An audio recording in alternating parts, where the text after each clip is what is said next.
하나님 말씀 고린도후서 5장 11절로 16절까지 말씀을 함께 같이 보겠습니다. 고린도후서 5장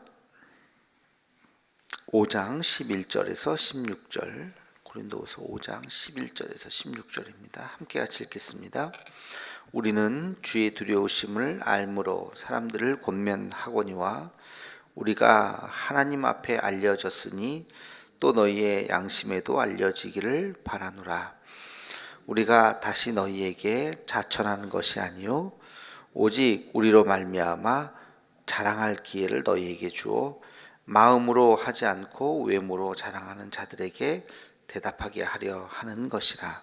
우리가 만일 미쳤어도 하나님을 위한 것이요 정신이 온전하여도 너희를 위한 것이니 그리스도의 사랑이 우리를 강권하시는도다. 우리가 생각하건대 한 사람이 모든 사람을 대신하여 죽었은즉 모든 사람이 죽은 것이라. 그가 모든 사람을 대신하여 죽으심은 살아있는 자들로 하여금 다시는 그들 자신을 위하여 살지 않고 오직 그들을 대신하여 죽었다가 다시 살아나신 이를 위하여 살게 하려 함이라. 그러므로 우리가 이제부터는 어떤 사람도 육신을 따라 알지 아니하노라.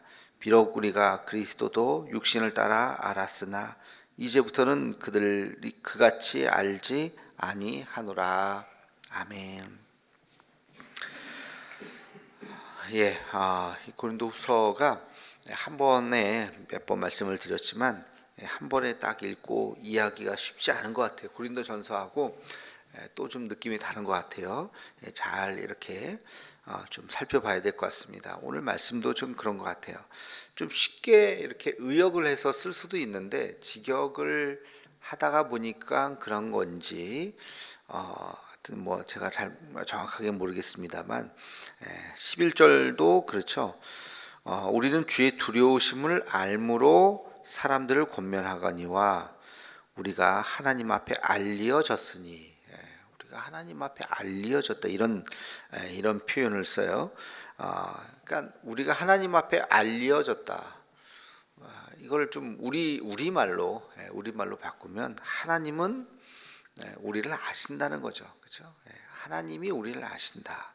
하나님이 우리를 아신다 그러면 이야기가 쉬운데 우리가 하나님 앞에 알려졌으니, 물론 이제 그게 이제 수동태냐 능동태냐의 의미일 수도 있겠지만 아무튼 뜻은 하나님이 우리를 아신다. 또 너희의 양심에도 알려지기를 바라노라. 너희의 양심에도 알려지기를 바라노라. 이러니까 이게 뭔 말인가? 우리도 이것을 알기를 바란다는 거. 하나님이 우리를 아시고 하나님이 우리를 아시는 것을 너도 깨닫기를 바란다. 이제 그 얘기예요. 하나님이 우리를 아시고 그 사실을 우리가 또 알아야 되겠죠. 그렇죠? 그 앞에는 우리는 주의 두려우심을 알므로 그랬어요. 이게 또 무슨 말이에요? 하나님은 두려우신 분이시다. 하나님은 무서운 분이시다. 그러니까 이 세 가지의 알미 이제 우리에게 있어야 된다는. 하나님은 무서우신 분이시다. 마냥 좋으신 분이 아니다. 마냥 그냥 헤헤호호 하시는 분이 아니라 다 아시고 보시고 심판하시는 분이시다. 하나님의 심판을 생각하면 얼마나 두렵습니까? 정말 지금은 우리가 은혜의 시간이요, 그렇죠? 나중에 나오잖아요, 고린도후서에. 지금은 은혜의 시간이기 때문에 우리가 하나님께서 우리를 그냥 내버려 두시는 것이지, 은혜의 시간이 지나가고 심판의 시간이 다가오면 뼈도 못 추리는 거죠. 그래서 그 하나님이 두려우신 분이라는 것을 알고, 그 다음에 하나님이 우리를 아신다. 우리의 뭘 아신다는 거예요? 우리의 모든 행동, 우리의 말, 우리가 하는 모든 일들, 심지어 우리의 생각까지, 머리털까지 세심바 되신다 그랬잖아요. 그러니까 모든 걸 다 아시는 거예요. 지금까지 한 말, 지금 제가 하고 있는 이런 모든 말, 행동, 생각까지 다. 그래서 생각하고 다른 말을 하면 사람들도 모르고 자기 자신도 잘 모를 수 있는데 하나님은 아시는 거예요. 자기 자신도 모르는 어떤 것들을. 그러면서 이거 하나님이 우리를 다 알고 있다는 사실을 너희도 알아라. 너희도 알아라. 그러니까 하나님이 우리를 너무 잘 아시고 우리를 심판하신다는 것을 깨달아라. 그런 얘기죠. 그렇죠? 11절 말씀이 그런 이야기입니다. 이 11절 말씀만 우리가 잘 기억해도 자다가 정신 번쩍 차리죠. 하나님이 우리를 아시는구나. 내가 이런 못된 짓 하는 것도 하나님이 다 아시는구나. 아실 뿐만 아니라 하나님은 심판하시는 분이시구나. 그렇죠? 그러니까 우리가 도망갈 곳이 어디 있겠습니까? 도망갈 곳이 없죠. 늘 하나님 앞에 이 문제를 해결할 수 있는 길은 회개밖에 없는 거예요. 그러니까 우리 잘못한 걸 어떻게 하겠습니까? 이미 잘못한 거를 또 앞으로 잘못할 가능성이 많잖아요. 하나님 다 아신다니까. 또 하나님이 그것에 대해서 심판하신다니까요. 그러니까 할 수 있는 것은 기도밖에 없는 거예요. 주여, 나는 죄인입니다. 벌레만도 못한 죄인입니다. 왜 벌레만도 못한 죄인이라는 표현이 나오느냐면 행동은 혹시 안 할지 몰라도 머리로는 끊임없이 계속해서 죄를 짓잖아요. 생각으로. 그죠? 그러니까 이렇게 추한 생각을 오늘도 내가 또 하고 하지 말아야지. 근데 내일도 또 하고 생각을 멈출 수가 없잖아요. 그러니까 자기 자신을 생각할 때, 야, 저 미물인 저 벌레도 이렇지는 않을 텐데 나는 참 벌레보다도 못하네. 이런 생각을 할 수가 있는 것이죠. 그래서 회개하다 보면 자기 자신이 참 정말 어리석은 존재라고 하는 것을 회개하다 보면 깨닫습니다. 회개하기 전까지는 이만하면 됐지. 나 같은 사람이 어디 있어. 그런 생각을 하지만 정말 회개를 하기 시작하고 정말 작은 것 하나까지도 계속 회개를 하다 보면 나 같은 이런 한심한 사람이 어디 있나 하는 생각을 하게 되고요. 그것이 진정한 회개죠. 그렇게 하는 것이 그런 생각을 하게 하는 것이 내가 진짜 회개를 하고 있구나 하는 생각을 할 수가 있습니다. 자, 그 다음 이제 보면 12절에도 보면 우리가 다시 너희에게 자천하는 것이 아니요 오직 우리로 말미암아 자랑할 기회를 너희에게 주어. 이제 그런 표현이 있어요. 외적인 것을 자랑하지 않고 그 다음에 보면 마음으로 하지 않고 외모로 자랑하는 자들에게 대답하려 하려 하는 것이라. 외모로 자랑하는 자들. 그러니까 우리는 마음을 되돌아봐야 되겠죠, 그렇죠? 내면을 되돌아봐야 되는데 이 내면이 아니라 외모를 자랑하는 자들에게 대답하게 할 것이다. 거기 12절에 보면 그런 표현이다. 그러면서 13절에 우리가 만일 미쳤어도 너희를 위한 것이요 정신이 온전하여도 너희를 위한 것이니 그리스도의 사랑이 우리를 강권하시는도다.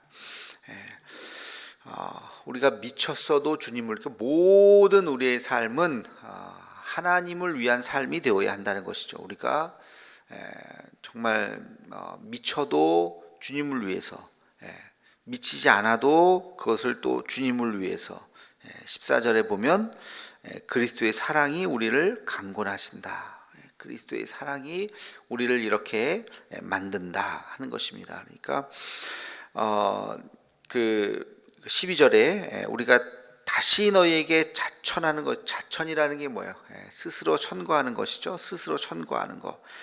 너희에게 우리가 스스로 자천한 것이 아니라 오직 우리로 말미암아 자랑할 기회를 너희에게 주어 마음으로 하지 않고 외모로 자랑하는 자들에게, 외모로, 세상 사람들이죠. 세상 사람들에게 우리 스스로를 자랑할 기회를 주는데 정말 우리가 주님을 위해서 미쳤다는 것, 주님을 위해서 우리가 이렇게 지금까지 이렇게 살아온 것, 이것을 보면 주님을 위해서, 그리고 이것은 주님의 사랑이 우리의 삶을 이렇게 이끌었다는 것이죠. 그러니까 세상 사람들은 이해할 수 없는, 세상 사람들은 이해할 수 없는 삶을 우리가 지금 살아가고 있다. 어느 선을 넘어가면 신앙이라고 하는 것이 매우 상식적인 삶이지만 어느 선을 넘어가면 저 사람이 제정신인가 할 수 있을 때가 있죠. 뭐 성경에서도 예를 들면 옥합을 깨트린 그런 사건 같은 경우 상식적으로는 이해가 안 되잖아요.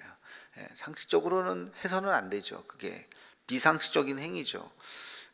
그러나 그 행위가 신앙적인 행위요, 그 행위가 하나님 앞에는 아주 귀한 행위고 예수님도 칭찬하실 만한 행위고, 그러니까 상식을 넘어서는 어느 한 순간이 있는 것이죠. 바울이 그 잘 나가던 사람이 자기가 뭐가 부족하겠습니까? 근데 그걸 다 내려놓고 고난을 자처하는 거잖아요.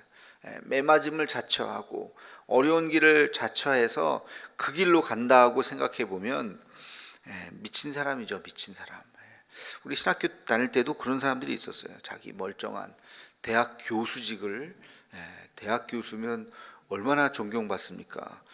근데 그거를 내려놓고 갑자기 신학교에 들어오는 사람들이 1년에 꼭 있어요. 그런 사람들이. 우리도 그러니까 그런 형님들이죠. 나이가 많은, 그 당시 뭐 우리는 20대였지만 그 당시에 50대 이런 분들이 들어오시는 분들이 있어요. 뭐 의사 이런 분들도 그거 내려놓고 뭐 들어오시는 분들이 있어요. 그래서 왜 들어오셨어요? 그냥 농담 반 하고 물으면 그냥 웃으면서 대답하죠. 그러게요 하면서. 그러나 그리스도의 사랑이 나를 그 세상의 그 부귀영화로 채워지지 못하는 마음들이 있다는 거예요. 그냥 그대로 살면 남 부럽지 않게, 아니 남들이 막 부러워할 만큼 그렇게 살아갈 수 있는데 어느 순간 그게 하찮아 보이는, 그게 의미가 없어 보이는 거예요. 그런 것들이. 그래서 더 영적인 것을 추구하기 위해서 하나님 앞에 나오고 그 모든 것들을 사도 바울의 표현대로 배설물같이 다 버리고 세상의 것들 다 버리고 주님 앞에 나오는 이런 분들이 계세요. 지금도 있고 주변에 그런 분들이 있습니다. 그러니까 바울도 뭐 그 중에 한 사람이었고, 그러니까 우리의 그 그리스도를 따른다고 하는 것이 매우 고상하게 아주 우리의 삶을 더 빛내주는 그런 삶을, 상식적인 삶을 살아갈 수도 있겠죠. 뭐 그걸 뭐 비판할 필요는 없겠지만, 그러나 정말 진정으로 주님을 따르다 보면 어느 순간 세상이 보이지 않는 거예요. 세상이 뭐라고 나한테 이야기를 하던 그게 중요한 게, 내가 정말로 주님 앞에 정말로 헌신하는 것이 중요한 것이죠. 그리고 눈 뜨고 보면 세상이 제정신이 아닌데 저 사람, 그렇게 말할 수도 있다는 거예요. 그게 하나도 중요하지 않다. 정말로 내가 주님을 따르는 것만 중요하다. 그런 순간이 올 수도 있다. 그게 바로 13절의 의미예요. 우리가 만약 미쳤어도 하나님을 위한 것이요, 정신이 온전하여도 너희를 위한 것이니 그리스도의 사랑이 우리를 강권하시는도다. 주님의 사랑이 우리를 그렇게 만든다, 그런 것입니다. 그러면서 이제 15절에 보면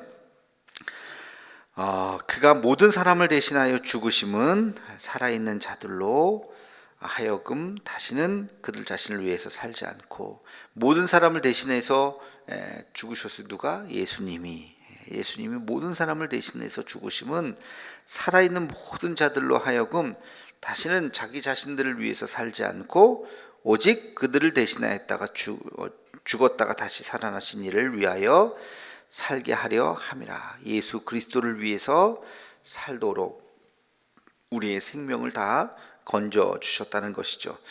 그러니까 우리도 그 사랑을 안다면, 그 죽음을 깨닫는다면 주님을 위해서 우리의 삶을 드리는 것이, 그것이 맞다. 바울은 지금 나는 그렇게 생각한다는 것이죠. 내가 주님을 위해서 목숨을 바치는 것, 그것은 마땅한 것이다. 나를 위해서 목숨을 던지신 예수님이 계신데 내가 주님을 위해서 목숨을 던지지 않겠느냐, 이제 하는 자기 고백적인 이야기죠. 그러면서 16절, 그러므로 우리가 이제부터는 어떤 사람도 육신을 따라 알지 아니하노라. 비록 우리가 그리스도도 육신을 따라 알았으나 이제부터는 그같이 알지 아니하노라. 우리가 세상 사람들을 바라볼 때 육으로 평가하지 않겠다는 거예요. 영적으로 평가하겠다. 유대인들, 이방인들, 그 지옥불에 들어갈 이방인, 이렇게 딱 평가를 했잖아요. 그 육적인 평가죠. 그렇게 평가하지 않겠다는 거예요. 이방인들도 그들에게 그 영혼을 바라보겠다. 오늘날이라면 얼마 전이라면 예를 들어서 인종차별, 백인과 흑인, 백인들이 볼 때 흑인들은 아주 저급한 인간으로 봤잖아요. 이 외모로 판단하는 거죠. 요즘에는 뭘로 판단하나요? 돈으로 판단하나요? 가난한 자들, 부자들과 가난한 자들, 그렇게 외모로 판단하지 않겠다는 거예요. 잘생긴 사람과 못생긴 사람, 이런 식으로 외모로 판단하지 않겠다는 거예요. 어떤 신분, 지금은 신분제가 없어졌지만 그래도 묘한 신분제 같은 게 또 있는 것 같기도 하고, 이 신분으로 보지 않겠다, 국적으로 보지 않겠다, 가난한 나라 사람이라고 무시하지 않겠다, 그런 마음이 우리에게도 있어야 하는 것입니다. 그래서 바울이 지금 그렇게 이야기하면서 그 당시에 수많은 인종과 또 수많은 노예들과 또 수많은 이방인들, 유대인들과 이방인들이 속에서 그렇게 내가 외모로 판단하지 않고 그리스도의 사랑으로, 우리를 위해서 십자가에 달리신 그리스도의 그 사랑으로 모든 사람에게 내가 다가가겠다. 우리 빌레몬서 같은 경우에 보면 오네시모라고 하는 종을 위해서 쓴 거잖아요.